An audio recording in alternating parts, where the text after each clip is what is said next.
This is Romo Dunze, and you're listening to the Ballsville Podcast. Thank you so much.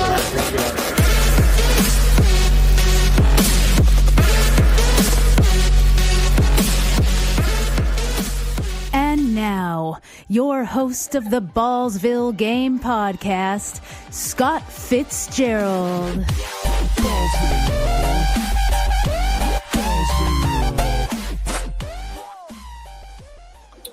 Welcome in, Ballsville gamers, to another episode of the Ballsville Podcast. I am your host, Scott Fitzgerald. You can find me on Run the Hurry Up on Sleeper. Yes, I've changed my name. I am retired from as promised. And our games combine fantasy football and poker, which create big payouts with great odds.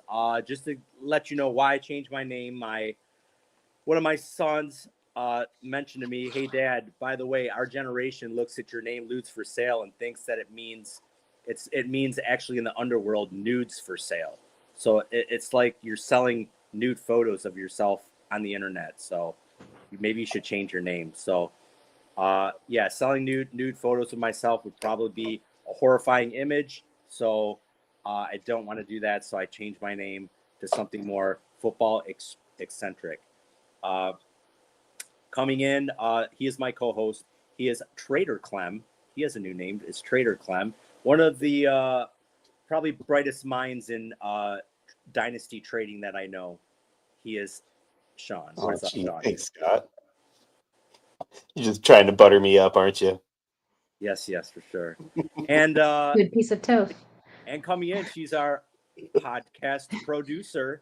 She also helps out with our mini leagues. She is from the West Coast. She crushes Justin Herbert. She is Sarah M21. Welcome in, Sarah. What's up, guys? Good to be here as always. All right, guys, we have a pretty good show today. We got a lot of things to talk about, but I just kind of want to mention something. I am fighting a sinus infection, so I'm a little out of it. Plus, we just found out some devastating news. One of our awesome gamers, a good friend of mine, I call him my big brother, Jimbo's Bimbos. Not only did he go through the terrible hurricanes of 2024 here in Florida, which completely wiped his home away, he was involved tonight in a motorcycle accident. He was hit from behind at a stoplight, was thrown, and he's in the hospital. He is alive, but he is not doing very well. So this just happened literally about 20 minutes ago. So I am still in shambles. I'm still trying to wrap my head around this.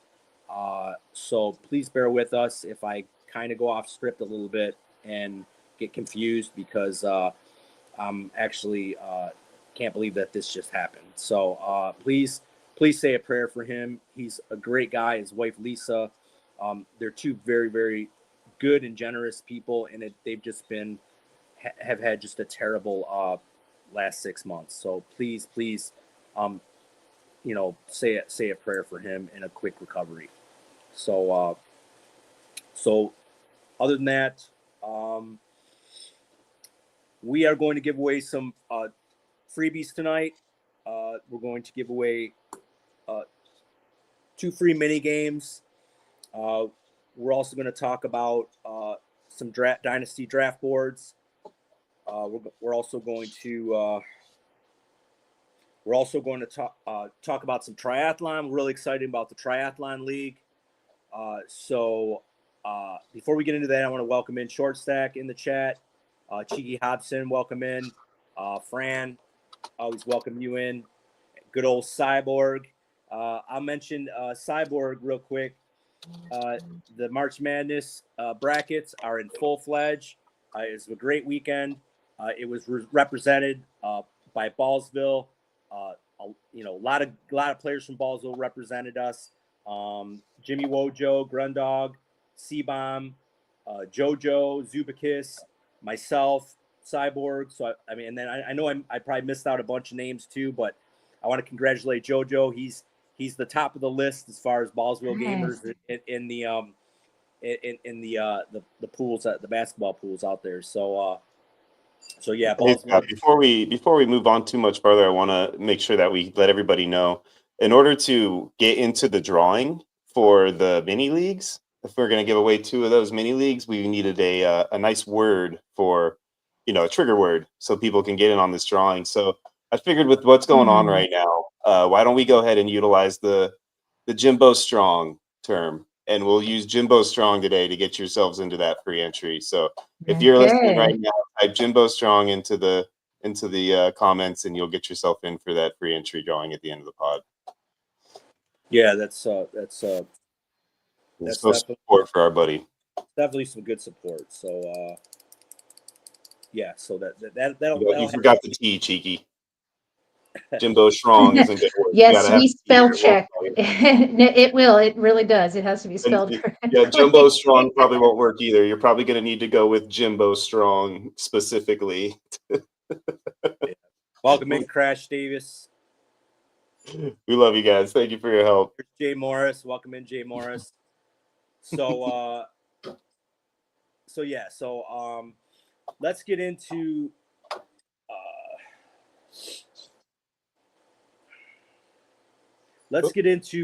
some triathlon. Oh, where'd it go? Let's get into some triathlon talk real quick. We're going to launch our new triathlon game. We're putting together some really good bonuses as you progress onto the going from the redraft to the guillotine to the bracket stage. So we're putting those finishing touches on those. You definitely want to go to the ballsvillegame.com. Please like and subscribe to the podcast. Also, go and check out the website. In the next 7 to 10 days, we'll be launching Amon Ra. Real quick, I think we're gonna launch Amon Ra, Zeus, and what was the third god we were gonna represent? I thought I had it here. It was Ra, Zeus, and Jupiter. yes, Excuse me. Jupiter. Okay, so those will be the first 3 gods. Go on the website. Should be up in the next 7 to 10 days. Alex is putting that together. You can sign up, and then drafts will be launching. May. This is pretty tentative. May 17th at 3 p.m. Eastern Standard Time. So that's when the drafts are going to launch off. Here we go. Thank you, Sean. All the information, all the rules, all the bylaws, everything will be on the website. So please go on the website and you can pick your favorite god. Maybe it'll be Amon Ra, the sun god. So go ahead and jump in there, and you can and you'll be able to get into multiple leagues. You just can't get in the same sided bracket, because each bracket will have 12 teams, 24, so you just can't get, you can get in the 112 team, but you can't get in the other 12 team. It'll have to be a separate god. So wow, we got some new people in here. So Chicken Boy 87, welcome in. Here's another name here that I can't pronounce. You got this, Scott. Okay. Kairuko? Karuka. Kairuko. Kairuko. That's pretty good. Kairuko. Yeah, that is a no. You're right. Kairuko. Yeah. All right, cool. I got that. Isn't it like if it's a no, it's a boy, and if it's an A, it's a girl? Isn't that Feminine, masculine? Yeah. I have no clue. Okay, so we'll run. Maybe it's a different language. I'm not sure. I want to run through some of the dynasty stuff real quick. The dynasty status. April 1st is the deadline for the 2026 dues. Please put that in your phone.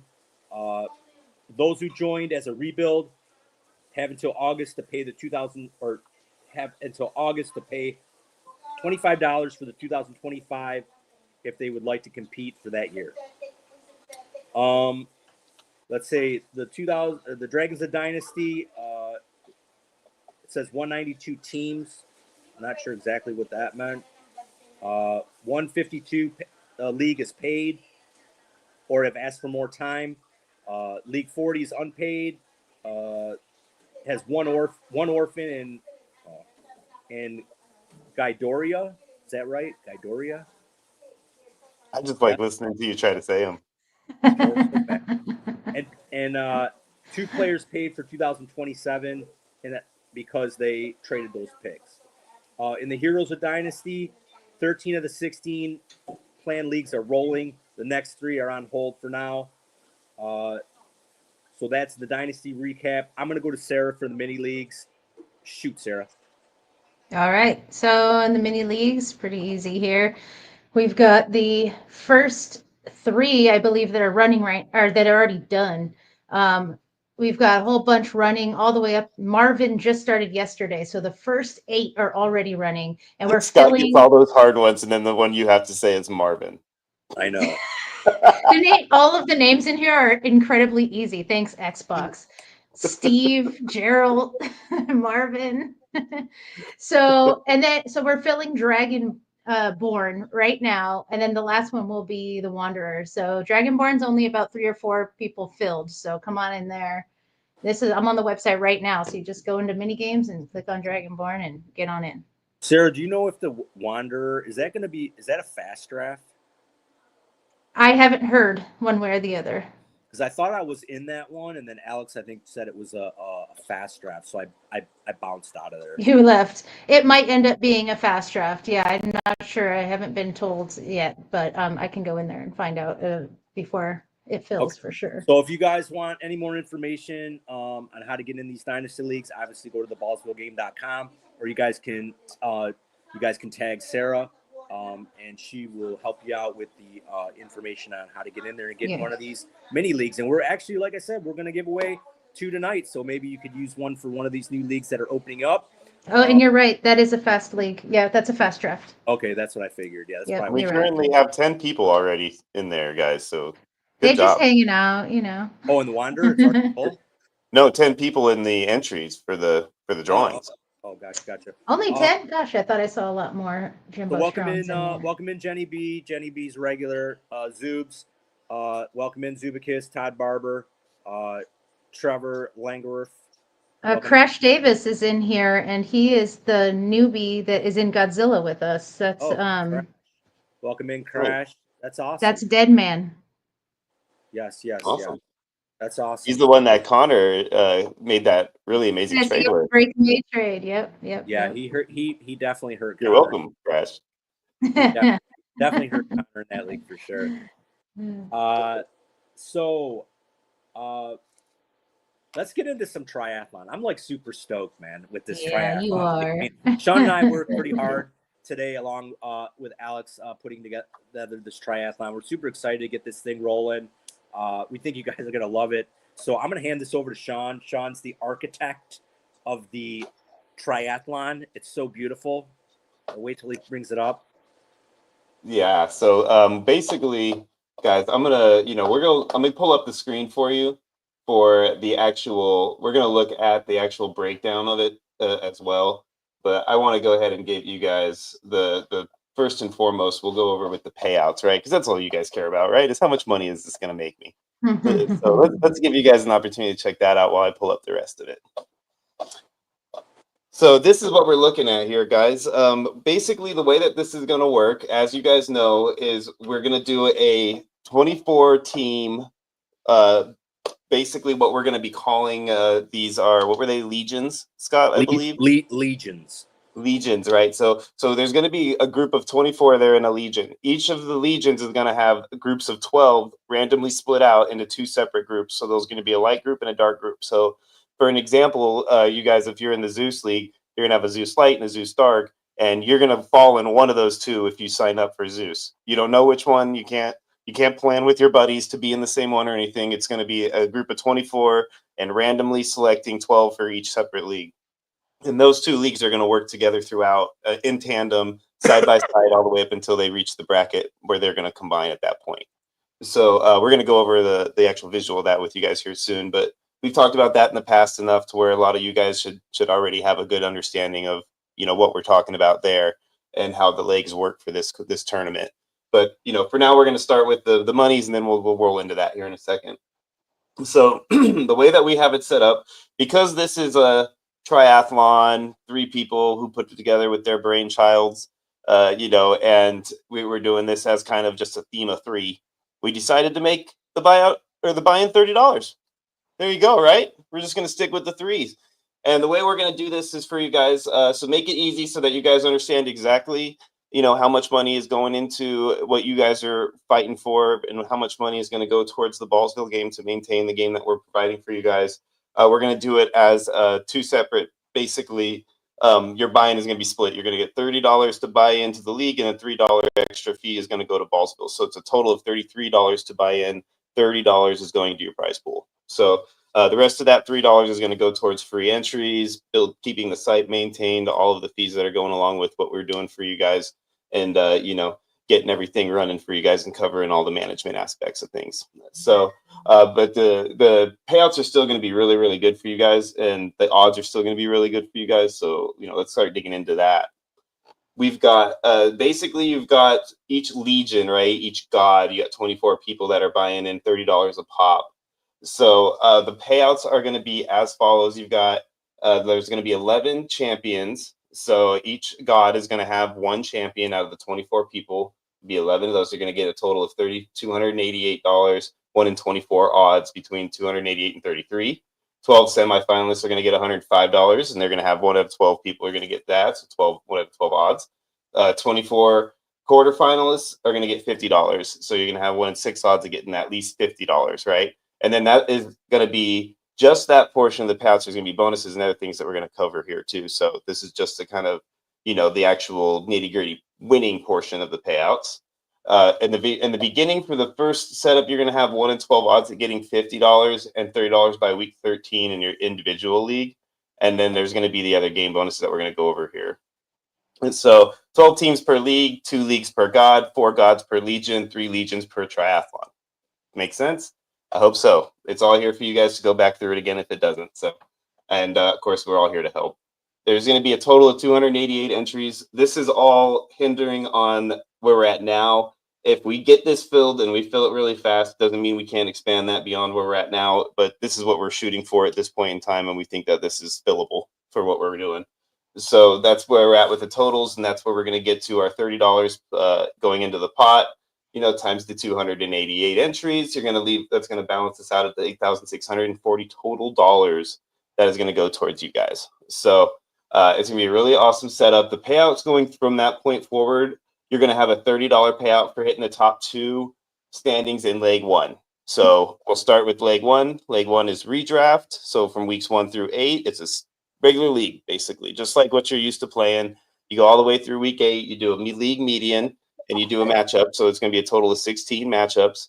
By the end of week 8, you're going to finish leg 1. So if you're in the top 2 spots in your 12-team league at that point, you're going to earn $30 payout. So each person is going to get $30 payout, which is going to be 24 total people. I'm sorry, 48 total people. So that's going to pay out right then at that point. So you're going to, if you in that top seed, you're basically getting your money back right there by week 8. So from that point forward, it's a free game for you. So 4 people are going to have that opportunity per triathlon, right? And how many people are eliminated after that first? And that is a very good question, Scott. So at the end of week 8, there's going to be 1 elimination per 12-team league in each legion. So there's going to be down to 11 teams on each of those setups, starting the guillotine portion for week 9. So you're going to have 11 teams roll into week 9, and we're going to lose a team a week for 4 weeks through week 12 till we're down to 8 teams total in each of the 2 sets of the legion, the light and dark. So at that point, and then during that, we're going to have bonuses that we're going to go over here in a little bit, guys, that you're going to get paid out during that. But as far as actually getting paid out, other than bonuses, that's not going to be anything available to you until we get further into the bracket. Weeks 8 through 12 for the guillotine. We've got a total of the players and points. We're going to have $50 for the top player in total points. So 24 leagues, $50, $1,200 goes to that. So that's going to be another payout for you guys at that point after week 12. So week 13 through 17 is going to be the bracket. So at that point, if you've made it one of the top 8 teams in each of those leagues to week 13, or to week 14 through week 13, I should say, then you're going to go into a 16 seed bracket along with the other 8 participants from the dark side. So the light side and the dark side are going to combine into one 16 seed bracket, just like the NCAA tournament. So picture it like 2 separate conferences joining into the bracket, right? So that's going to happen in that week, and that's when you're going to start to see individual weekly progressions as far as payouts are concerned. And it's a single elimination best ball tournament at that point. So that's going to roll from weeks 14, 15, and 16. So you're going to get down to a champion per legion. So each legion is going to have a champion by week 16, and those champions are all going to go into the grand champion tournament for week 17.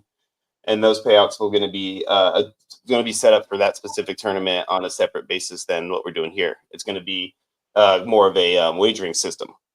So as we roll into the week 15, or the week 15 is the semifinals, you're going to get $75 per player. And then you're going to go into week 16, you're going to get $100 per player, and you're going to get your payouts, remaining payouts for the actual champions. So I believe it is $228 per the champion on top of the other payouts that they have received for reaching each of the levels. So they get paid week 15, they get paid week 16, and they get paid the champion, right? So does that make sense, you guys? Like basically 3 payouts. Yep. And then rolling into that, that's your final payouts. And then you go into the week 17 grand champion, and that payout's going to be a different structure. So we'll leave that for later. Rolling in from there, that's going to leave us a balance of $384 to roll into next bonus games, right? So this is where the fun part's going to come into you guys. So you're going to have opportunities to win money by hitting these little bonuses throughout the time. So this is the ones that me and Scott worked on today that we were really excited to hope that you guys like them as much as we do. So we're going to have Godslayer, most points for the week during leg 2. You're going to get $20 per week. So if you got the most points amongst the whole leagues, like amongst all of the teams, you're going to get an extra bonus of $20 each week. So you could do it all 4 and you could win the $20 each week. You could do it once, you get an extra $20. You do it twice, you get an extra 40, so on and so forth. So that's going to be bonus number 1. We're going to call that the Godslayer bonus. The Lightning Bolt bonus is going to be based on the actual fantasy player. So say, for example, Patrick Mahomes was the highest scoring fantasy player for that week with, 38 points. And he scored the highest out of every other fantasy player on the board. And whoever had Patrick Mahomes in their starting lineup is going to get an extra bonus of $10. So, it could potentially be 8 teams that have a Patrick Mahomes, right? So, that's going to be a potential extra $80 out there for you guys. Then going into the next way out, which is one of my favorite ones, we're calling it the top score of 24. So what this is you might not finish in the top 2 after week 8, but you could still be the overall scoring leader and sitting in the 3rd or 4th spot rolling into the guillotine leagues and not be able to get paid for that. We didn't like that. So we wanted to give you the opportunity to get a bonus if you were the highest scoring team. Even if you were in the top 2 and you already got paid, you're going to get paid again. Because if you are the highest scoring team of the 24 teams in both the light and dark side, after week 8, you're going to get an extra bonus of $20. Or was it $30? I'm sorry, $30 for that one. So that's the top score of 24. The upset SmackDown, this is Scott's baby right here. That's right. So this is going to go to anybody who's a 13 seed or lower. This is rolling into the brackets now, guys. So this is moving on into week 14 or 13 here, where the bracket, round of 16 starts for the bracket. If you're a 13 or lower, so 13, 14, 15, or 16 seed going into the bracket, and you beat your matchup, which would be 1, 2, 3, or 4, based on the seeding, then you're going to get an upset SmackDown bonus of $20 for kicking their butt. But here's where it rolls over the fun part, guys. But if you don't win that game, the lunch money bonus rolls in and steals that $20 from you. So the 1 through 4 seed will take that $20 just like a bully takes your lunch money and walk with that money after that victory, right? And I know what you're saying. I know what you guys are saying. You're saying, but Sean, what about the 5 through 12 seed? What are they going to get? What if I end up in the 5 through 12? Does that mean I don't have a chance at any bonuses? No, sir. We took care of you guys too with the Gladiator bonus. And what the Gladiator bonus is as a 5 through 12 seed, your matchups are going to be a lot more equal, per se. So what we decided to do was give you guys the opportunity to get your bonus by advancing through 2 rounds.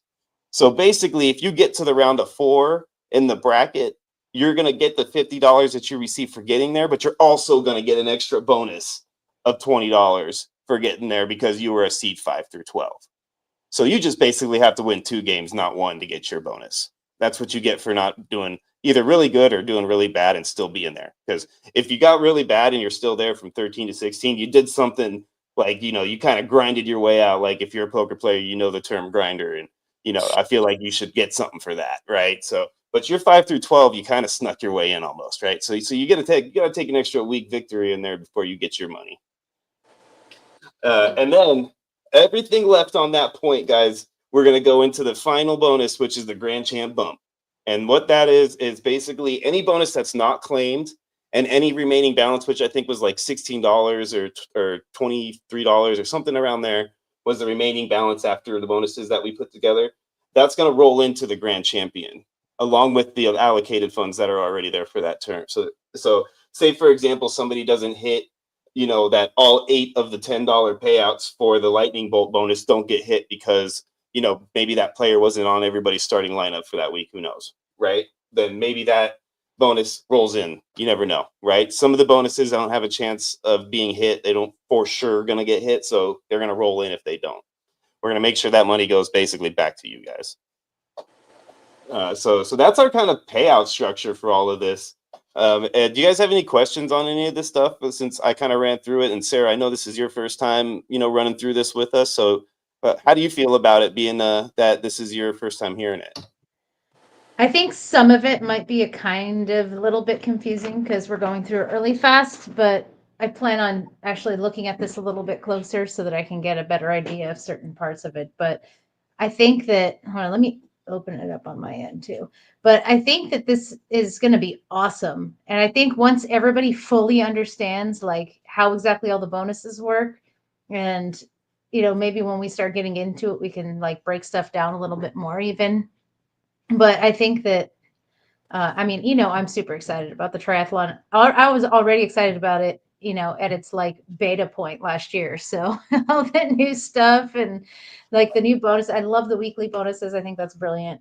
To just keep people engaged. Yes, no, I agree 100%. So yeah, it and there's the board that or the skeleton of with the triathlon. Nice. So yes, I like that term too because it literally does kind of look like the skeleton, right? Skeleton. You put a little circular head there on the end and nice smiley face. Yeah. So the only thing, like I said, it's going to play out. Everyone kind of knows how to play obviously everyone knows how to play redraft, best ball. Some people that haven't played guillotine before, they'll be introduced to it.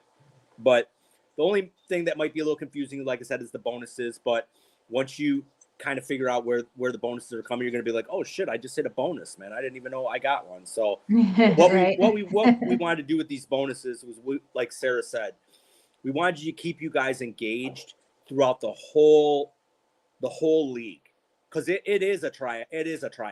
I mean, everybody knows the triathlon is I don't know, I can't remember what order it is. I think it's, if I remember right, I think it's swim, bike, run, the real triathlon, which it's just a grind. So we wanted to make it a grind and keep everybody engaged the whole way. And the only way I thought that we'd be able to keep people engaged the whole time is have bonuses available as they, go through the the stages of the I'm going to call it a tournament. I'm not even really going to call it a league. It's kind of like a tournament. I mean, it's you're especially. And I'm going to say now, Sarah, for some producer credits in the background, I'm going to need you to go ahead and pull the whole time clip from Mrs. Doubtfire so that we have that in the future to utilize when Scott is bringing up how much we want engagement out of you guys, because that's going to fit. What's the quote?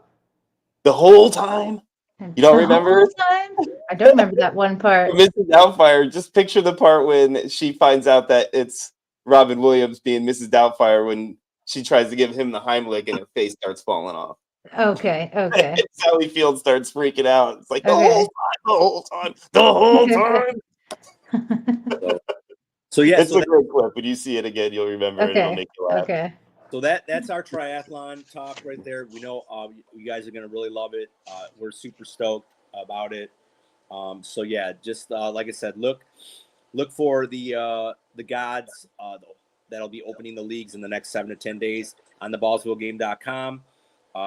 Please, like I said, like and subscribe to the podcast. It's we do a lot of good work here. One thing I wanted to run through too is we've hired a web designer. that's going to help us kind of like do the finishing touches on our website. Also set up a paywall for our subscription base. We've had a lot of people ask, hey, how can I subscribe to the website, get all the cool features that we're going to be producing in the future. Once we get that paywall up and everything, we'll start let you guys know about that. You're going to be able to see updated ADP, some articles that we'll write. It's going to be, like I said, we're fantasy 365 days a year. We're going to be doing, Connor's going to have his handbooks up all the time. Speak of the devil, look who pops in. I was just about ready to say, there he is. There's JoJo. What's up? What's up, JoJo? I was just about ready to promote our DFS and prop betting stuff on the website coming in the fall. So just to let you guys know, all right. JoJo did a tremendous job last year, along with myself, on setting up the DFS and prop betting on the website.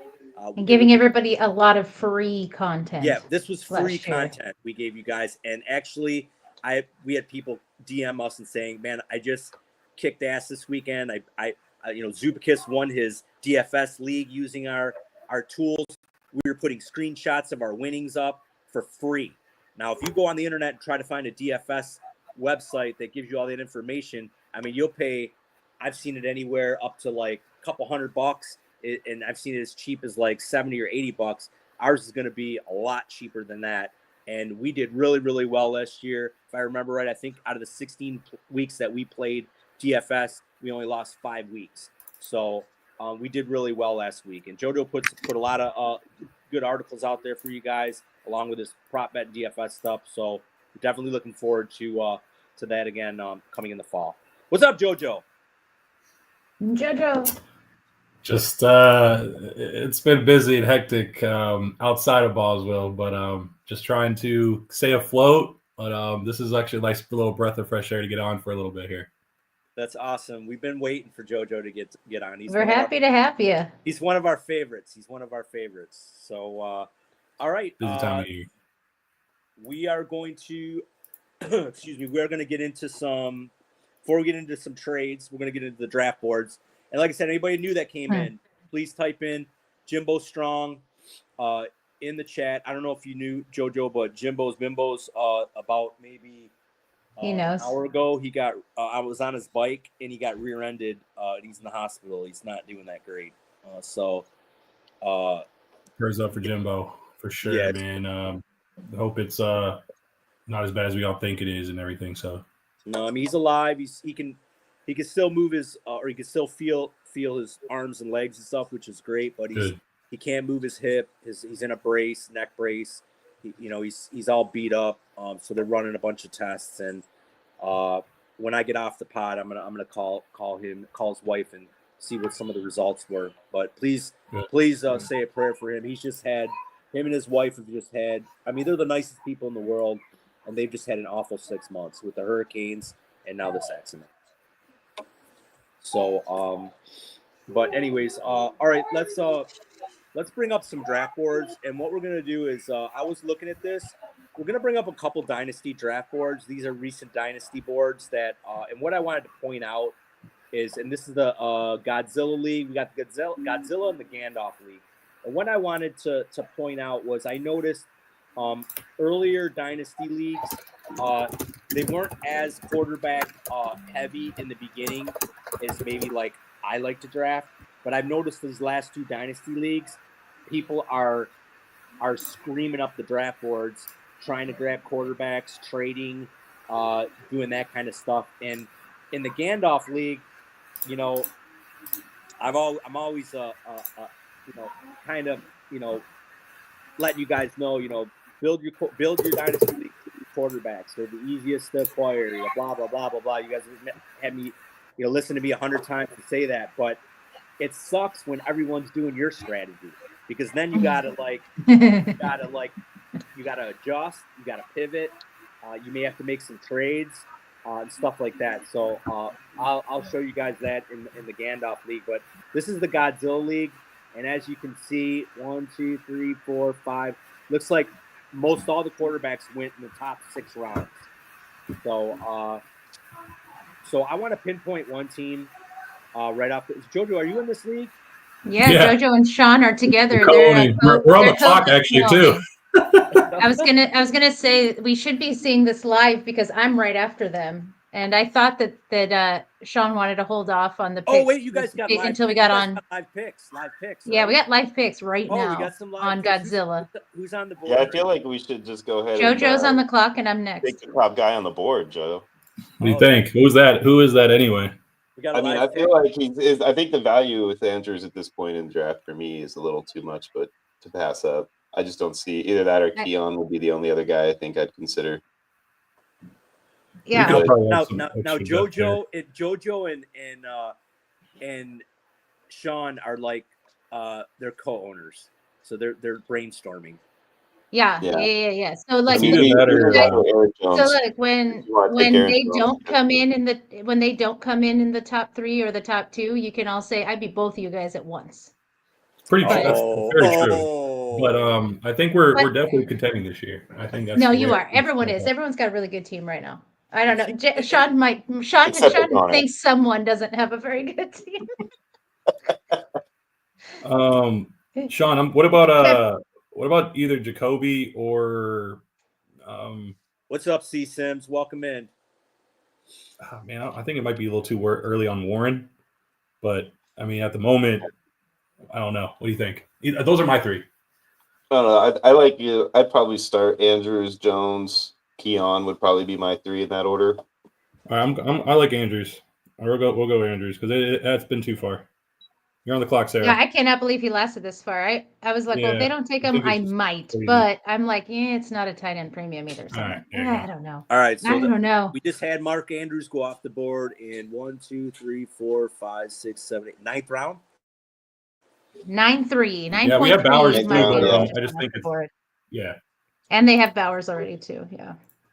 We're just cornering the market on tight ends because you guys are going to let them fall to us. You don't want to go live on here. I'm. Well, this is just a snapshot. So what was the? You want to see the actual live stream? Yeah, I can do that. Yeah. Get in there live real quick because I'm just going to make my pick, but that way people can see where we're at. And actually, Cheeky Hobson, he's after you, Sarah, and he's in the chat. Oh, you're right. Cheeky's after me. That's true. Yep, there we go. So he just picked Mark Andrews. There we go. And there's been a lot of trades. There's been a lot of trades in this one, and I know that that Scott wanted to highlight my team in particular because he likes it. Yeah, so go ahead and so let me make your pick, and then we'll have Cheeky take his pick, and then I want to highlight.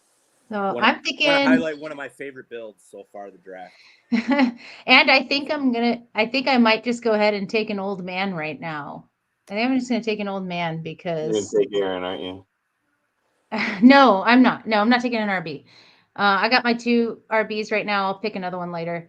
I'm going to go the Scott strategy with the RBs. I think I'm going to pick an old man wide receiver right now that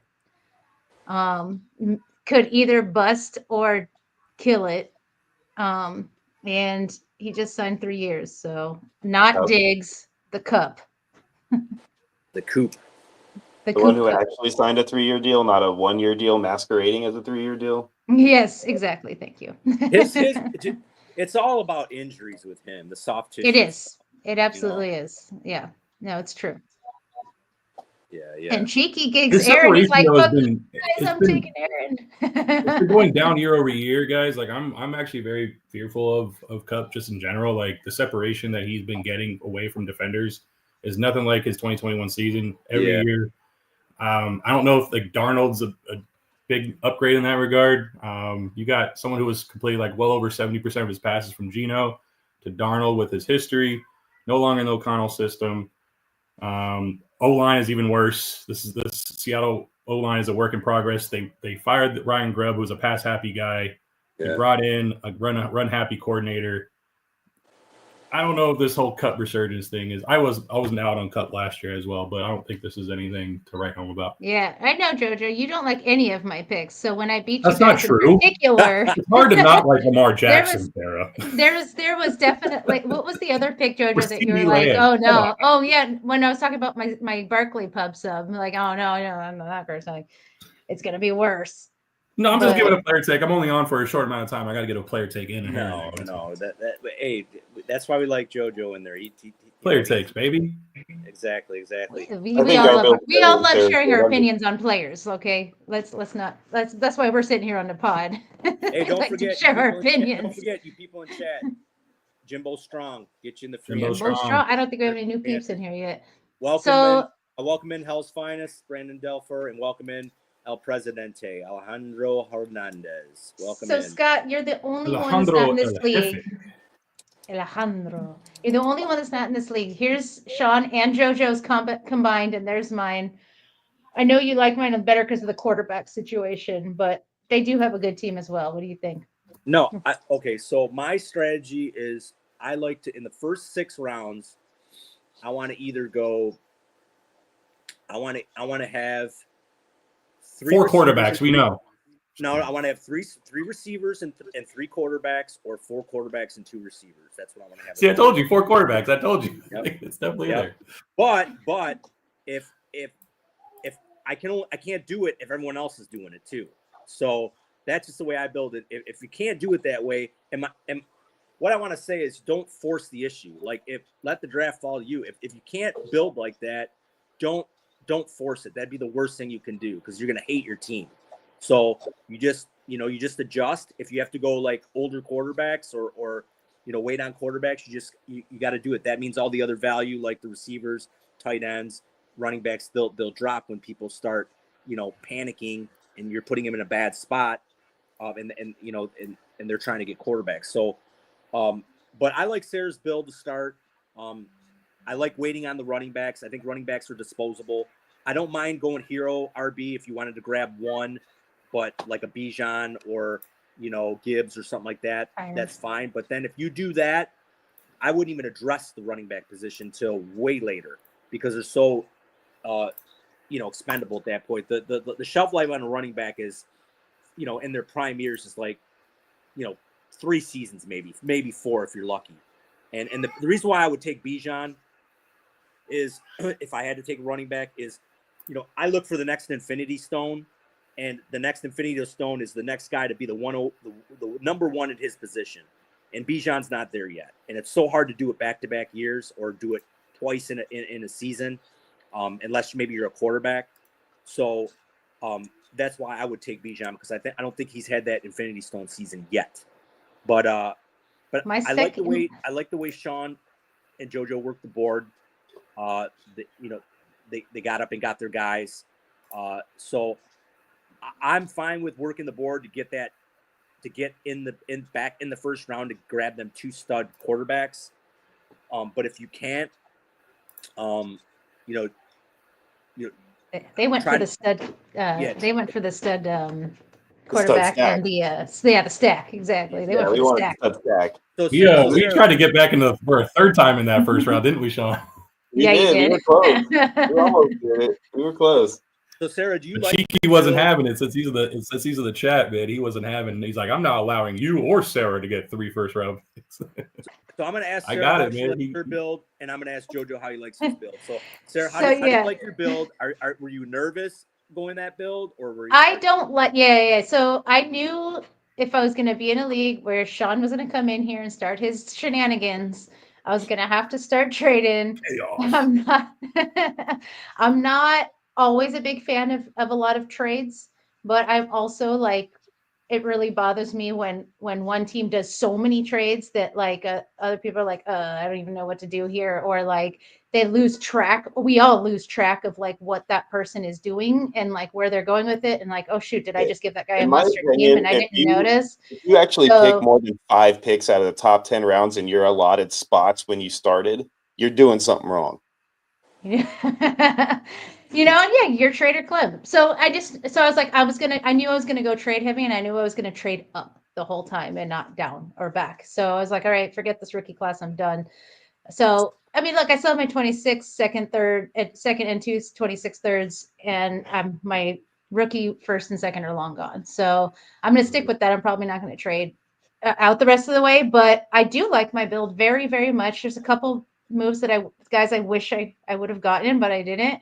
But I'm going to be honest with you. My second favorite that I think we should look at after we talk to them is actually Alex's. He's my second favorite build in here. Okay, we'll go to Alex's team, but I want to talk to JoJo. And JoJo, how did you like Yeah. bringing Sean on as a co-owner to help, I guess, help you with manipulating your way around the board? And do you like your build? Well, I mean, to be quite honest, I mean, this is Trader Clem, aka Captain Chaos over here, man. This guy just likes to disrupt people's builds. He's infuriated me many a time in drafts. So I was like, if you can't beat him, join him. So let's 100%, bring the Raider on board, baby. So, Jojo, that was a good description. It's true. I admire his way of working the board, and this is a busy time of the year, and I was like, this is probably my last startup dynasty for this one, and I was like, you know what, Sean, let's collab on this one, and I kind of give you the full reins to like try to find value on the board, and we just talked through some things throughout it, and I'm pleased with the build because I think it's definitely in position for the for this coming year. We got some good mix of young and old here, really dynamic stack up top. Tyreek Hill and Deebo Samuel, Sean, I want to hear your takes on this too, just because they've both been very explicit about a motivation factor this year, whether in an interview or a presser, Deebo Samuel saying Washington's getting a very rejuvenated Deebo Samuel. Tyreek Hill saying 2025 year is going to be the best year yet. Peace with the peace sign on Twitter. So we'll see how it happens. I put more stock in Debo than I do Tyreek because I think he's said every year is going to be his best year for the last like 6 years. So it's hard for me to always look at that, but that does show me he's motivated. So that's a good sign.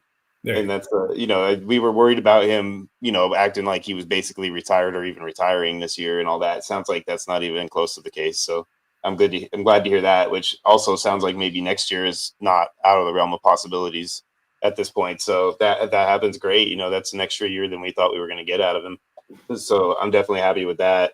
I like I like Debo too, because I think that he's going to an offense that is not going to be able to focus on him defensively, and what he's bringing to that team, having an older Austin Eckler who might not be bringing the same type of juice next season. I feel like Debo could take a lot of that type of game away from Eckler and get a lot more of that running that we saw out of Debo early in his career. So I think we could at least have a 1 to maybe 2 year resurgence of the old Debo, in Washington to start out there. So I think they're both great picks. And me and you actually discussed the idea between Sutton and Samuel, and I was curious to see where Scott and Sarah fell on that, because we were back and forth between Sutton or Samuel, and we ended up going Samuel. But would you guys have gone Sutton in that situation? Okay. Or do you think Debo? No, I was debating between Debo and Najee. I just wanted to get my second running back, and I was like praying that he might make it back around. Debo, 100%. Yeah, I think they're gonna utilize them pretty much the same way that they used them in San Francisco. It's an explosive offense. I trust Kingsbury to put him in, to use him correctly in that offense.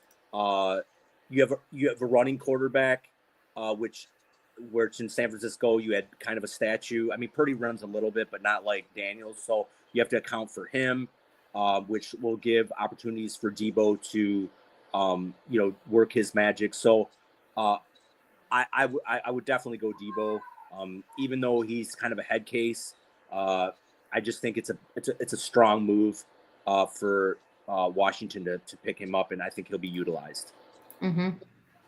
Yeah. So Alex El Presidente would like us to we're going to go all over the Alex's leagues. team, and then I want to go over Crash Davis's team. It's his first time in Dynasty. He wanted to ask us what we think about his team. So let's do Alex's team, and then we'll do Crash's real quick. Okay. I'm glad that we sniped you, Alex. That's a good to hear. So that was what I was hoping for by taking Andrews too, is that there'd be somebody who would be stuck without the tight end they wanted because of it. So it's not like he's not up for trade.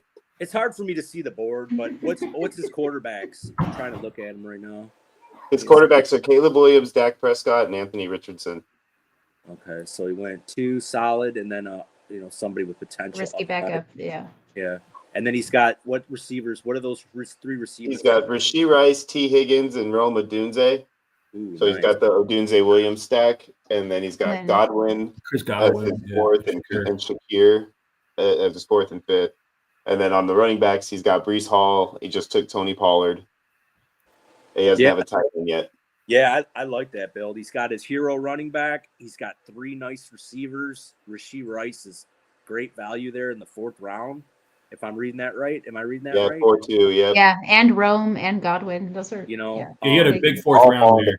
4-7 was ridiculous. I was trying hard to trade up to get to Brees Hall because him sitting there at 4-7 to me was because he was actually still there. Yeah. Well, the 4th round, 100%. I was like, with Sean, you were actually talking about that too. Like, but I have my apprehensions about Brees Hall. I wanted to kind of bring that on here too because Sean and I rapped about it a little bit. But like, for a young back, was he going into his 4th year now? Yes, I believe so. Has not hit 1,000 yards rushing once, and he's still regarded as one of these top running backs. I mean, he's gotten over 1,000 yards combined. He's gotten like a couple years of near 400. Yeah, but if you saw that at the end of that one, was it, I think his rookie season, towards the end of that rookie season where you had those explosive runs back to back to back to back, it felt like. No doubt. If you watch those games, I had him on a fantasy league, and I was like, dude, this guy's got it. Yeah, but there's also like that anger, that frustration that his rookie year, he was 101. He was 101 in the rookie draft, in our fantasy rookie drafts, and everyone is just like, please make. Yeah, he's getting the juju treatment, because everybody feels a little, slighted by him, just like the juju deal. So it's the same situation. Yeah, I love Brees Hall. I mean, Brees Hall came in as a baby. I think he was 20. Then he tore his knee up. And then he had to deal with Aaron Rodgers. So I mean, he's legit. To me, he's a legit Ferrari. I mean, I love how he catches the ball in the backfield. He's a power runner. He just, I think with the Justin Fields move, I think that's usually they say hurts him. It hurts the receiving game. He's not going to get those same opportunities.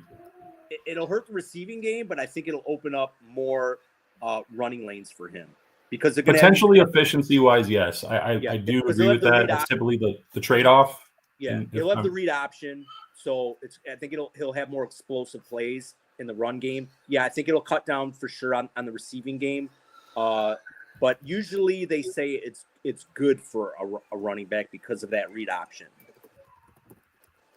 I mean, I don't know much about the what's the new OC's name? I don't even know. I think it's Ergland. I don't know it starts with an E. His last name at least. I don't know much. I mean, do we really need to learn it? Is he going to be there long enough? Like, you never know, especially with the new regime. That you get 1 or 2 years, and then you better perform, or you're done. I mean, I've always been on train Free Brees. I mean, I've always been on that bandwagon. Free Brees, man. He needs to go. Yeah, it's the team. Could you imagine Brees Hall in like Dallas? I mean, or LA Chargers or something like that, where they're just like. I don't want to go to Dallas because I don't want all my. Don't even say the Chargers. Yes, I would love to have Brees Hall. Oh yeah, Brees Hall and the Chargers, and all your Najee. Oh my God. Are going to go to crap. You're going to be so mad at yourself for taking Najee. Nah, they would use both of them. It's the Chargers. This is. No, they would use both. So well done, Alex. Well done on your build. Good job, Alex. All right, now let's go to Crash. Crash Bandicoot. Crash for a rookie dino guy. First time dynasty. He moved around the board pretty good. That's what Cheeky said. He said for someone new to dynasty, Crash moved around the board really good. So before he took Stafford, he was lost. Okay. He had a couple coaches. Doesn't seem like it. Right, Sarah? I mean, Sean and I both have been talking to him a lot and trying to trade with him a lot and going over trades with him a lot. So I think that by the time me and Sean were done talking to him, he didn't want either of our trades anymore. Where did he pick in the draft there? Was that him at?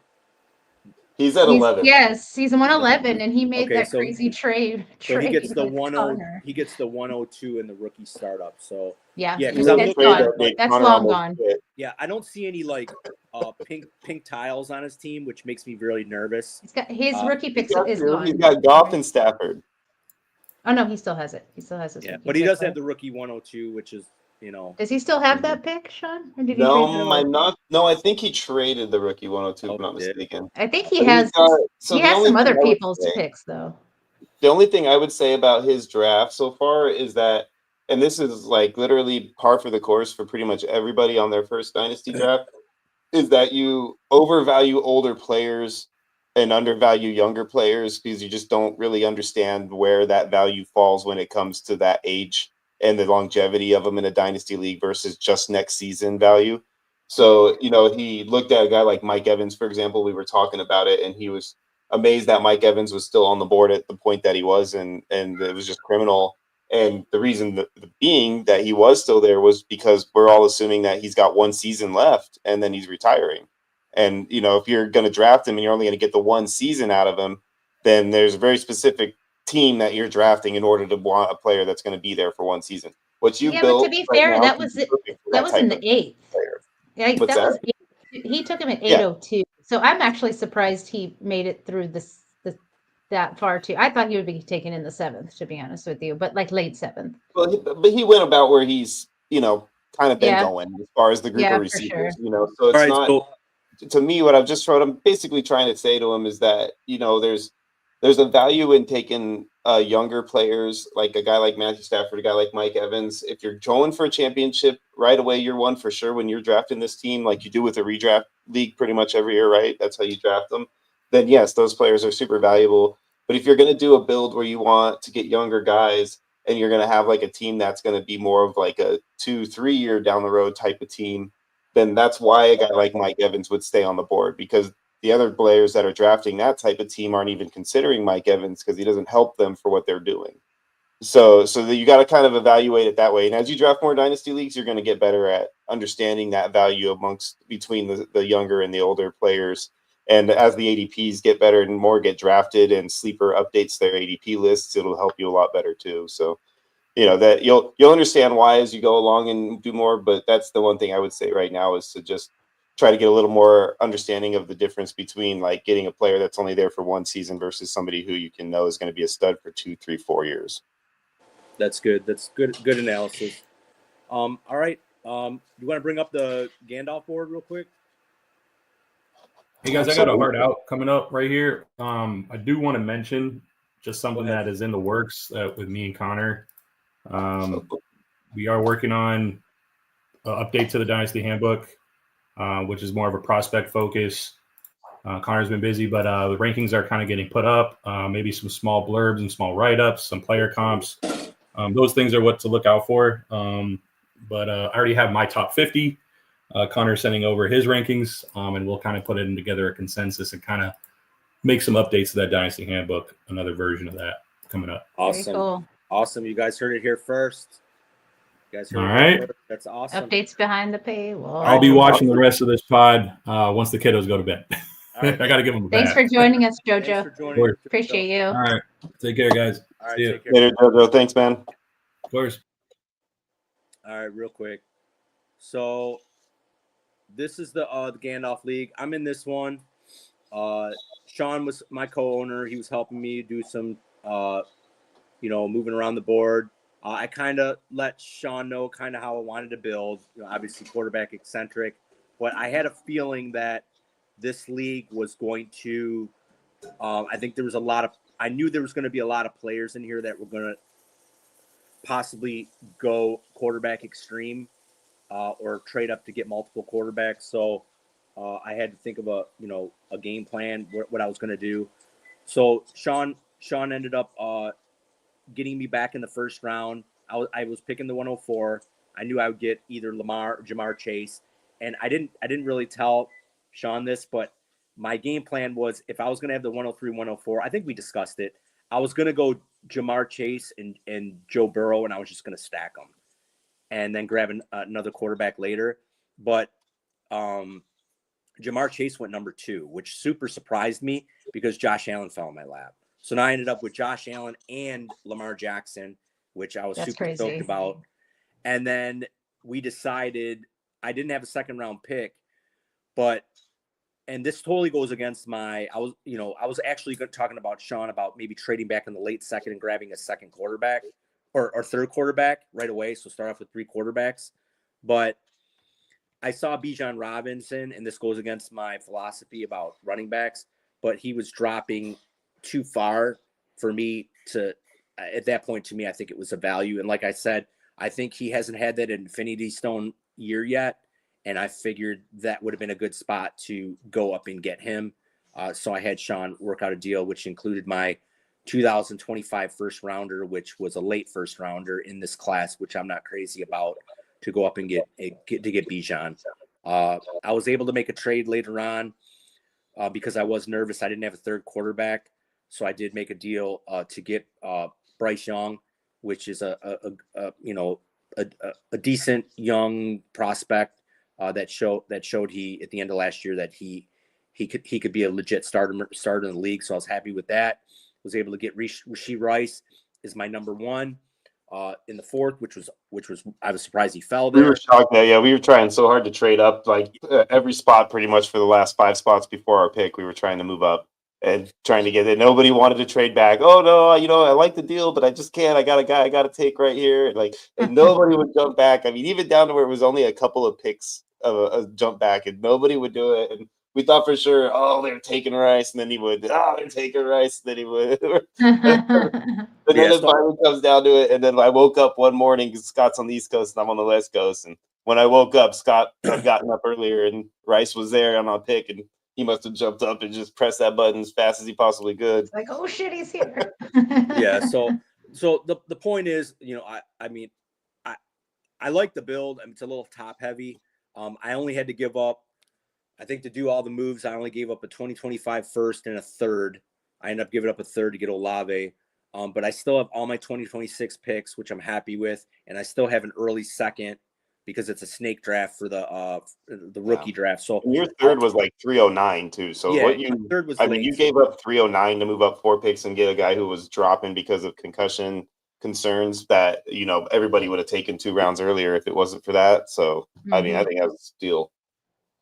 Yeah. So So, like I said, I'm happy with the build, a little top heavy, but sometimes if people are doing the same thing you're doing, you kind of have to adjust. And like if you looked at the board without my team, it's people are trading to get quarterbacks. I mean, at least I know they're listening to the pod. And I mean, you can win different ways in fantasy. I'm not saying that going quarterback extreme is the way to go. It's been successful for me, but there's multiple ways to win. Like Trevor said, studs and duds. You can go. You can go all receivers and wait on quarterbacks. There's different ways, but like I said, I've always said before, and I always stand by it. The easiest way to acquire quarterbacks is in your dynasty startup. Once that dynasty startup is over, good luck trying to get a quarterback from somebody because they're going to want a lot, and you're going to have to pay a lot for it. So, Scott, are there any other teams in this league that you thought drafted really well or did a really good job? For example, maybe a team like this one here, 101. For Cross 24. Oh well, let's go to step 20 first, because I like Step's team a lot. He took he actually traded back and got Joe Burrow. He ended up with CJ Stroud, which I think was real good value at the end of the second. He ended up getting. I believe he actually drafted Jaden Daniels and then traded back later and actually traded away that pick to get the Justin Jefferson move. Wow. Okay. And all that. So I believe he actually drafted Jaden and then moved forward and ended up trading him away after a while. Yeah. So I really like his team a lot. I love his quarterbacks. He's got he's got two stud quarterbacks, in my opinion. Trevor Lawrence, I think, is going to have a resurgent year under the new offensive coordinator that came from Tampa. And then you got JJ, which is great. And then McBride. So he put together a really nice core for his team. So I really liked his team. And then I'm going to let Sean, since Sean's the trade expert, break down Cross 24's team. I think you guys will get a kick out of this guy. So this guy literally spent the entire draft basically trading away picks. And I think that, if I'm not mistaken, his first and only pick for a good while was Xavier Worthy. Until he came back around to get Anthony, it was Xavier and Anthony were the 2 players that he actually originally picked.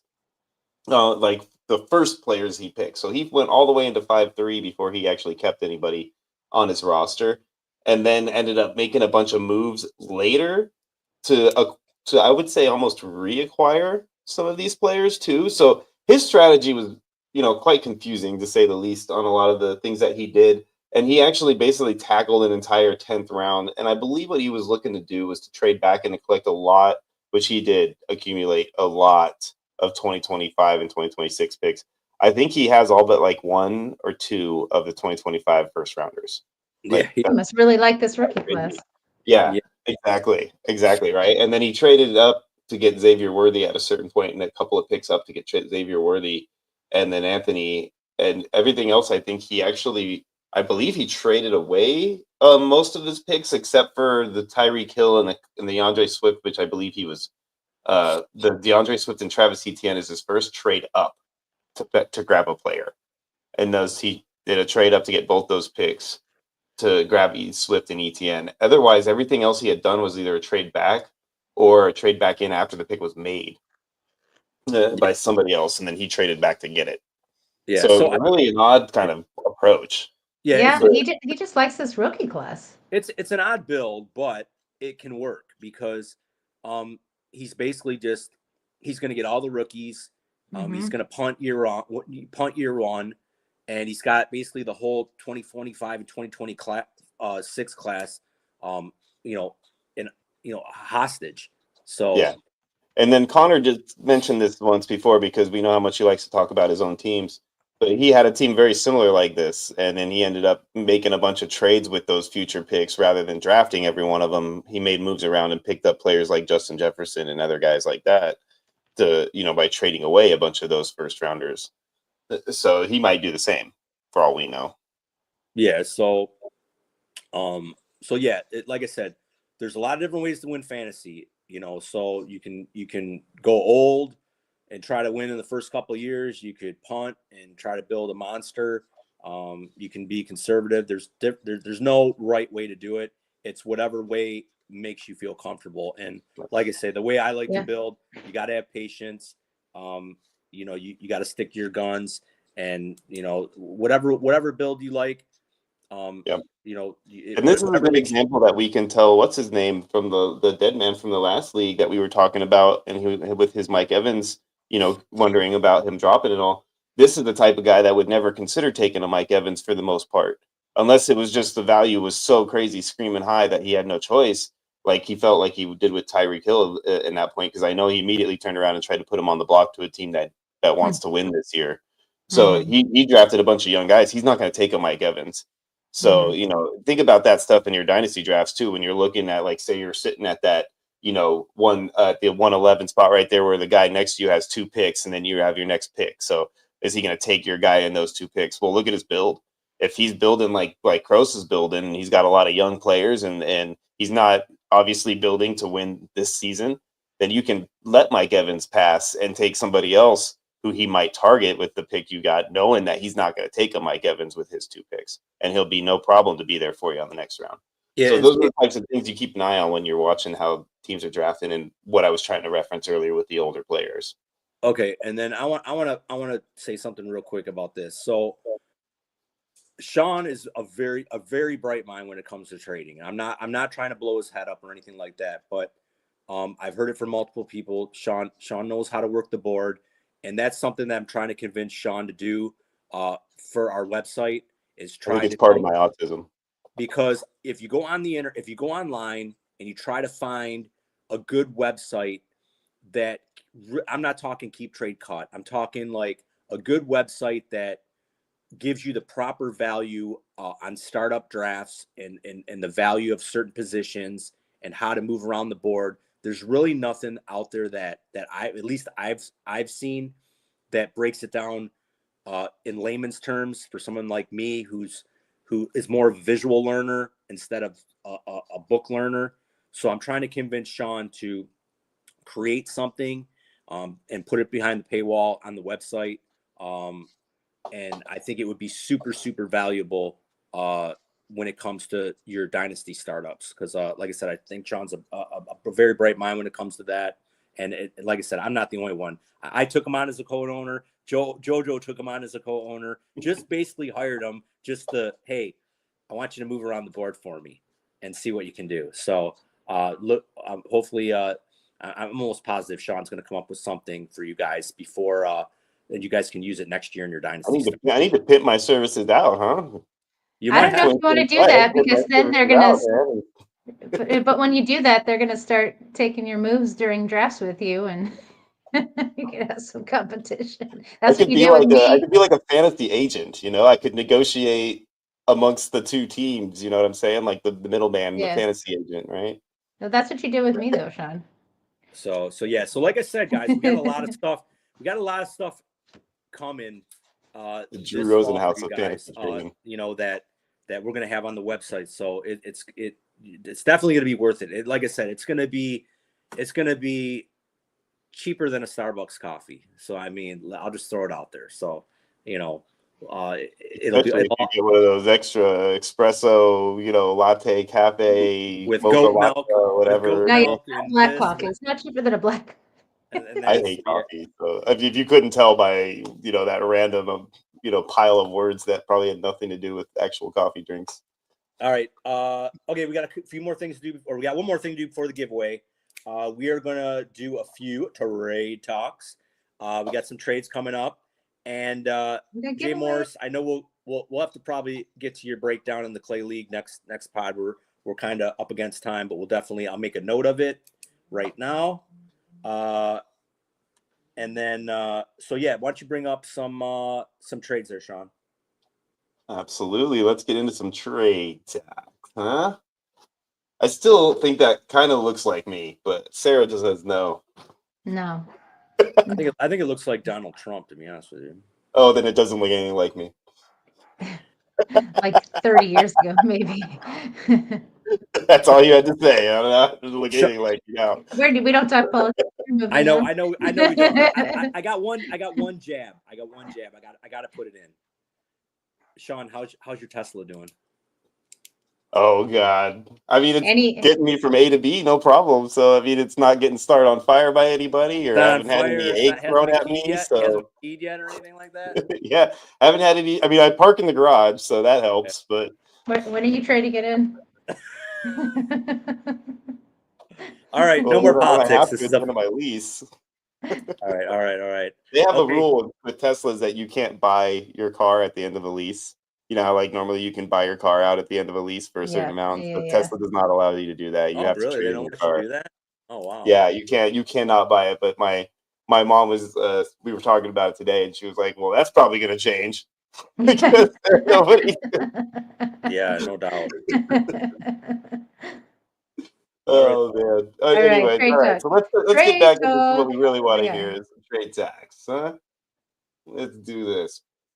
All right. The first trade that we have is John Legs and Grizz Tony. I'm not sure what league this one is. If either of you know, feel free to chime in with it. But this is looks like we've got a like current league, not a startup league. So we have DJ Moore, Jonathan Taylor, a 2026 second, two 2026 seconds actually, for Jalen McMillan, the 209 in 2025, and the 102 of 2025. So where do you guys stand on this trade? Do you think that Grizz Tony getting the Jalen McMillan 102 and the 209 wins this deal, or are you more on the John Legs with the DJ Moore, Jonathan Taylor, and the 226 seconds? I mean, I like McMillan. I mean, I like getting the 102. I mean, I think Taylor's worth a 102.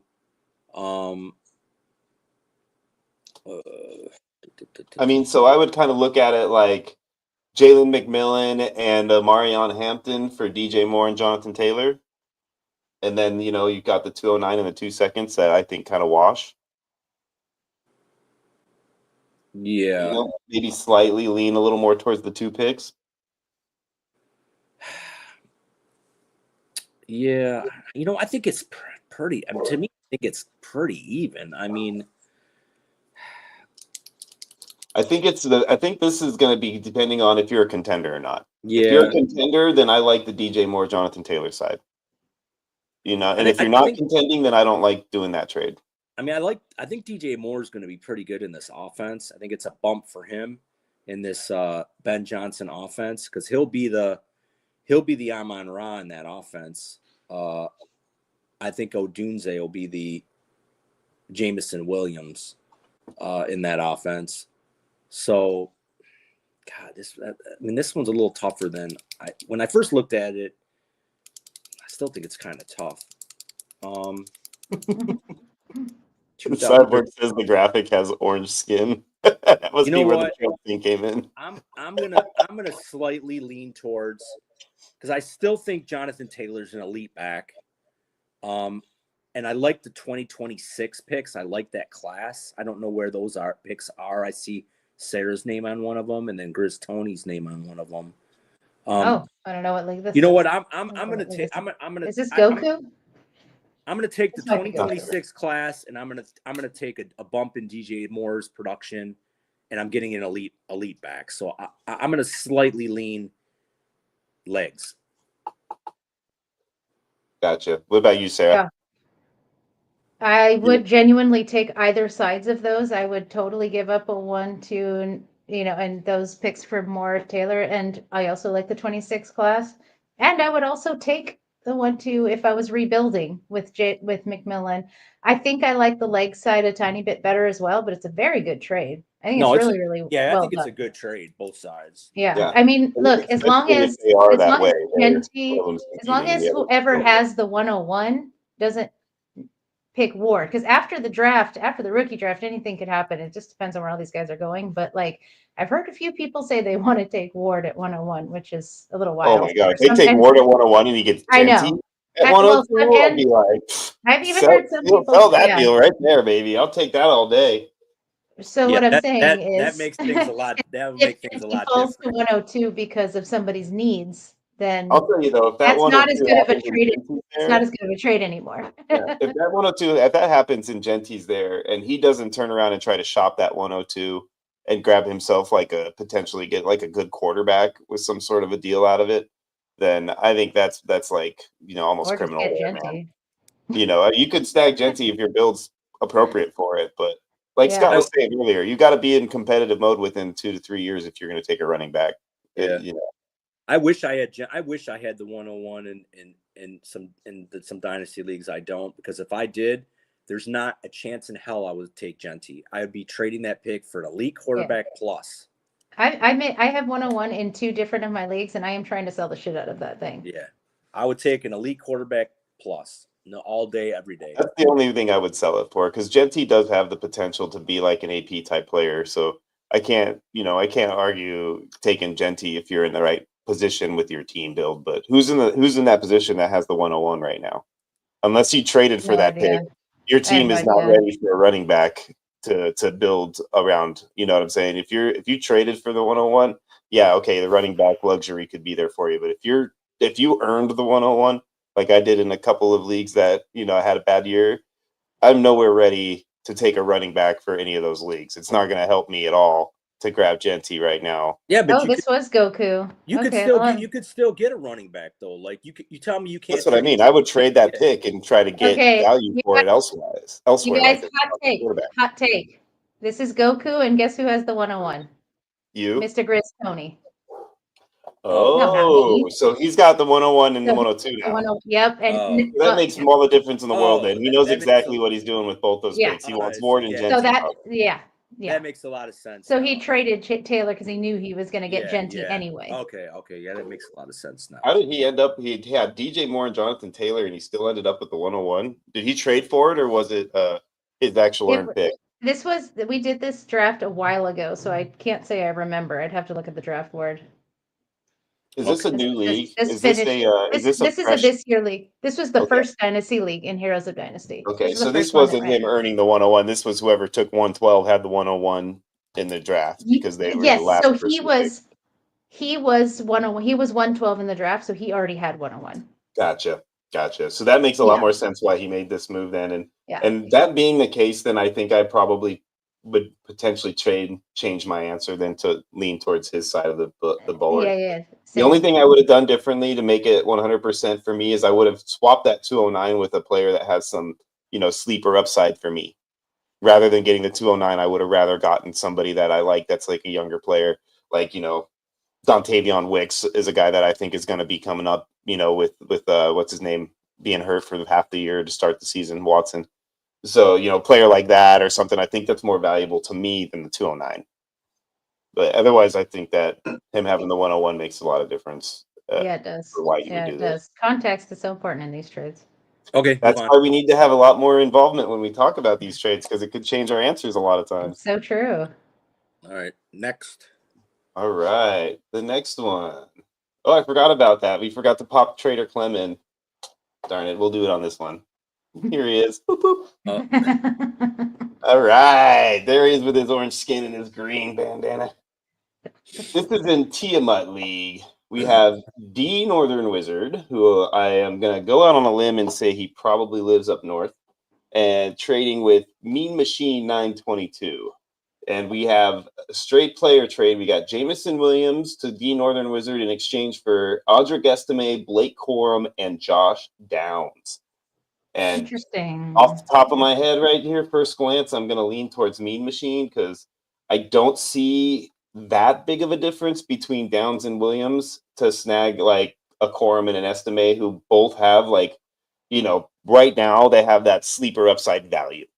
So you could, even if you don't think those guys are going to hit, you can utilize that sleeper upside potential value that they have and try to get more, another piece for them that you like better. So they're not useless pieces by any means. So Yeah. I think the value leans, in my opinion, this leans Mean Machine because I think those two running backs do more than fill the gap. They fill and overflow the cup when it comes to the difference between Jamison Williams and Josh Downs. Right. Yeah. I'm thinking. I'm wondering if Mean Machine has Kyron on his roster, and maybe they wanted to handcuff with Quorum just to make sure. I know. Obviously Denver moved on from Javante, and Estime actually looked pretty good last year. A little bit of time that he played. And McLaughlin is not an every down back, no matter what. So he's got to. Let's say sign somebody. He's got a role. Yeah, I still think Denver's going to sign because it's a deep running back class. I think they're going to draft. Yeah, they're definitely draft somebody. But I agree with Sean. I don't think the difference between Josh Downs and Jameson Williams is that far. I mean, I have Jameson ahead of Downs, but not by, not maybe like one round. Not like out of control. So yeah, I actually I would just take the Mean Machine side and hope that, if he does, even if he didn't have Kyron Williams, you're one injury away from, Blake Corum being an RB1. Or you can reach out to the guy who has Kyron and try to get some good value out of him because he wants the handcuff, What about you, Sarah? I agree with both of you. I do think that JMO has more of an edge over Downs than you guys probably do. However, I think that Mean Machine still wins this by a little bit because he did get that little extra bit. Corum was kind of just that, like, hey, I'll just throw him in there. And like you said, maybe he's got Kyron, and so that's why. I think Estime and Downs for Williams makes sense. It's a pretty good trade right there. It kind of fills in that gap. Who do you have higher between Estime and Corum, Sarah? Oh, Estime for sure. What about you, Scott? I mean, because of Kyron, you know what I mean? Because I do think Estime is more of like, if he's not going to be one, he's going to be 1B, not just totally 2 like Corum. You know what I mean? I think I got Corum just ahead, just because I think Denver's going to draft a running back. You still got McLaughlin there. They're more of a pass offense with Knicks. And Corum, like I said, he's one injury away from, in a Sean McVay offense, getting 20 carries a game. Even when Kyron was out last year, though, Corum didn't really put up great numbers. Yeah, but he was a rook, though, and he didn't really have that full trust yet. This year, I think it's different. I think he'd get that opportunity without a problem because he did show enough burst when he was out there that, it wasn't like he looked like a lead foot or anything. He didn't AJ Dillon his way through the season. So, I think he's somebody that, they'll trust to play if Kyron does go down. And then, like Scott said, he goes from potential top 10 RB at that point. Yeah, maybe. I don't know. I don't think so. But I mean, even if Denver brings in another guy, he's RB3. Like, I don't think he's taking anything away from Estime. They're just like, okay, now we have a guy that we can groom, But we'll see. It depends on who they land. Like a Kamara type of pick again, somebody who just is like totally blows everybody away and have no choice but to put him in. You know, Yeah, Denver he had he like had some that. good moments last year, Estime, when he was in He there. did. No, he did. no, And he was drafted by this regime, which you know, that's not like Laughlin was not drafted by this regime. He was a incumbent from That's the true. previous. Yeah, So he threw in. All right, you guys, let's go to the next one. I think Scott's meds are wearing off. yeah, I got Scott's meds are wearing off. He's not feeling too well. Yeah, don't forget. Guys, So we just went over this one. It We looks still like have we the got two giveaways too. yeah, don't Here we forget got a couple of comments on it. Jimbo Oh Strong. my. Get Jimbo Strong in the chat. That's the All same one. right. Oh, Okay. we got Yeah. just Dubakis and Sarah. Oh, get break See, this. this has actually got two trades that separate happened like ones. within a few minutes of each other. It looks like. So you've got a Zubikis and a D-Payne trade, and they did some rookie swapping. They got Yep. Zub got the 103 and the 201 in exchange for the 102 and the 304. So he jumped from 304 to 201 to jump back one pick in the beginning from 102 to 103. So I lean towards Zubs on that one for sure. I think the 304 is almost a crapshoot, and the 201 is nearly a first. So I definitely would lean towards giving you that one extra pick. You know, I mean, unless you're really sold on like Cam Ward as your number 2 guy, and you're definitely gonna want that quarterback and you need it, and the 102 means that much of a difference for you. Yeah. I would go with the 103 and be happy, because if he doesn't need a quarterback at all and he's wanting Cam Ward, you can look at his build and say he's definitely taking Ward. Shit, I'm going to get the same guy I would have got anyway and get from 3-4 to 2-1. I'm happy with that. Oh my God. Yeah. I didn't even notice that. That's a four-player trade. No, it's two separate trades. Two separate trades. Oh, I'm like, I'm looking at Zubikis, that. D-Payne, and then me and Alex in the second Oh, one. I got you. He's going out fast, Sean. I know. I'm losing. My meds are wearing off. No, I'm just kidding. My eyes are watering. My nose is running. I need some Afrin and I need some more Sudafed. But I agree with you, Sean. I'm always especially this particularly rookie area. I'd rather move up into the 2-1 and get rid of my third, and then just move back from that 1-2. I think that's my style, especially with this rookie class. It's definitely Zub's side. Yeah, it's not a big enough difference between, like I said, the 1-2, 1-3, and I would easily look at their build and go, okay, what is he going to do with that 1-2 if he wants to come up one pick for me? Who's he want that bad? And I'm going to say it's probably going to be Ward or Genty, right? I mean, if you're looking at his build, Hampton you don't or whatever, unless you want one of those two, probably. So if that's the case, then you were going to take Hampton anyway because you have quarterbacks, solid, and you're okay. I mean, I would totally do that deal all day because you're still getting the same guy you wanted. And even if he takes Hampton, then you're looking at your backup option is Ward, and then you get the quarterback that's got value for trading down the road. Like either way, I'd be happy. So I'm definitely moving up from the 3-4 to the 2-1 for that all day. Yeah, I'm taking the Zubikis side, and then like with Sarah's deal, even though it's a little scary, I'm always acquiring a quarterback in the deal. If you can give me a quarterback and I don't have to give up one, I mean, unless he's a complete dumpster fire, and I don't think Richardson's a complete dumpster fire. That's the wrong trade, Scott. We're still talking the other trade, but we can move to that trade now if you want to. No, he was moving on from it. We already talked about the other one. I was just trying to get my 2 cents in. That's good. You got it. In case I continue to go south. Yeah. So for the viewers, the trade that Scott's referencing is Sarah trading with Alex, and Sarah got Anthony Richardson in the 208, and Alex received Chris Olave in her 2026 second. I like Alex's side on this. In this deal, this is the deal that Scott says he would take the Richardson side all day because of the quarterback aspect of things, which I agree with. For the quarterback side, if Richardson hits, the value on Richardson skyrockets beyond anything Olave ever could bring to the table, even if he stays healthy. So that's like the win or lose kind of scenario you put yourself in when you go for Richardson. So we all know the volatility of that player. But if Sarah's willing to take on that risk, because my guess is that you have a couple of good quarterbacks, so if it doesn't hit, you're not dead in the water.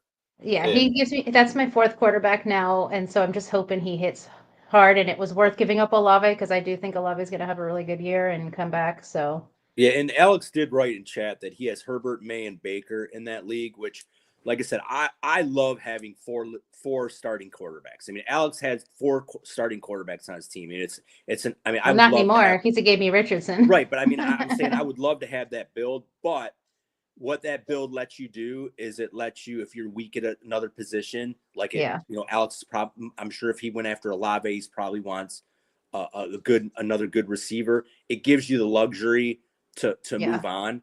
It just, I might have waited and seen how Richardson starts the year off. If he starts the year off really good, let's say after 5 or 6 weeks, he's like, oh, dude, this guy's scoring like 20 points a week with his rushing ability. Then you could have probably got somebody maybe a little bit better than him.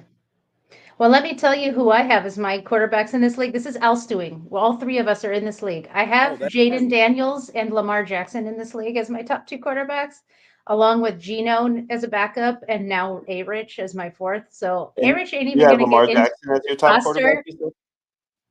Lamar, this is the one I traded for. This is when I traded you, Josh Allen, for Lamar. Yes. So I have Lamar. What else was on that trade? I can't remember exactly what else was. I don't know, but what that trade got me was first place. So thank you. I was just about ready to say, Sarah, you should have just said, oh, by the way, that's the All Swing League, the league that I am the defending. The league that I beat you in, yes, for that Lamar trade. That's true, but I did get a second rounder out of you on top of Josh. So I got Josh at a second for Lamar, which I was okay. How much did I win in that league? That's how much it cost. That's how much it cost. That's how much he was for that pick. No, I'm just kidding. But anyway, thank you. I love it. But look, my point is A-Rich is this great fourth, and I could either trade him for a really high price later if I need to, because I have 3 solid QBs, or hold on to him because I actually love A-Rich, and maybe someone will want to buy Geno for a medium price if he does well. Well, if he does well for the first 2 weeks, my suggestion would be to trade, and get him out of there because you got 3, you don't need him, and then use him to get like a really solid piece. Like you might be able to snag like Rashee Rice from somebody if he starts out on suspension and A-Rich has 2 good weeks. You'd say, hey, give me Rashee Rice in a second rounder, and I'll send you A-Rich. I don't want any KC guys. I'm just kidding. I have Hollywood in this one. I'm just messing. Yeah, no. Is that the last one, or we got another one, or no? I think we should move on to the giveaways. Honestly, that is the last one. All right, cool. All right, this is your last chance, folks. Go in chat if you haven't typed in Jimbo Strong. Please type it in. We're giving away 2, and I'm gonna say if I win, you know where mine's going. Mine's going right to Jimbo. Yep, of course I would give mine to Jimbo as well. I don't think I'm in it though, so. And you aren't either. I didn't. Unless you typed Jimbo Strong in the comments. I didn't want to take it away from anyone else in here. I didn't either, because I want to make sure it goes to somebody else. So, so we are ready to roll on the entries. All right, Cheeky's in late, but he's in. Let's go. Currently, we have 12 entries, guys. So if you haven't already, we have 16 folks in here and only 12 entries. Well, I'm one of them, and Alex is one of them. We're giving away two of them. Alex, 2 of them, yeah. So right now you got a 1 in 6 odds, right? Would that be 1 in 6? The president said 2. Read the bottom. Type it into chat. Jimbo Strong. Y'all are here. You might as well. Right. Get entered. We'll give it another minute or so, and hopefully while we're waiting, we're going to say that we hope that Jimbo is doing better and that everything turns out great for him and the situation, and he starts to get all of his feelings and extremities and everything back, because it's a very scary situation, and the poor man's been through enough. The last thing he needs is to add to that by dealing with this. So I'm hoping this all turns out well for him, and it's not anything that's going to be long-term. Yep. For sure. And one more thing, like and subscribe to the podcast. Go to the ballsvillegame.com. Like I said, in the next 7 to 10 days, we're going to be opening up our triathlon leagues. You guys get in there and get signed up for that. So 2 more people just came in. So again, type in Jimbo Strong to be entered into this. We're literally about to roll the dice. Yeah, Cyborg. Yeah, I know you have a free entry. It doesn't matter. Get another one. Are you going to use this anytime soon? He's all wrapped up in the pool, in the basketball pool. Man, we had a lot of people in that pool, man. We had like a ton of people. Pot was like a ton of money. All right, so here we go, ladies and gentlemen. Should we do this? And Sarah, should we get a little Yeah, let's drum do it. But roll? I gotta start it a little late. Yeah, go ahead. Oh, that's right. Yeah. It's a short drum roll.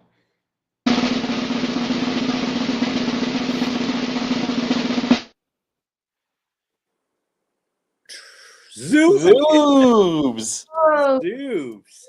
Is he still Our in here? good buddy Zoobs. All right. Good All job, Zoobs. Mini league. Right? All right. He's going to send his eagle down and pick up his mini league entry. All right. You ready for this? Yep. Gonna do our second drawing? Our second one. let's go.